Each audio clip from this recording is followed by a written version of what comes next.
दिनभरि खेतमा पसिना बगाए, थकी त यो शरीरले अलिकति खोज्छ।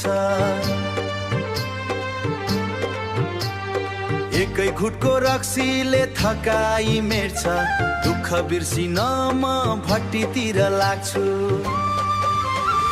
नपिए नि हुन्थ्यो नि मेरा प्यारा स्वामी, छोरा छोरीको मुख एकचोटि हेर न,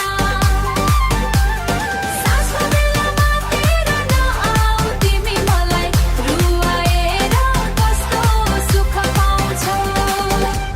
समाजले के भन्छ मलाई वास्ता छैन, तर यो मनको घाउ निको पार्नु छ। कोदोको रक्सीले मन शान्त हुन्छ, एकैछिन भए नि संसार भुल्छु।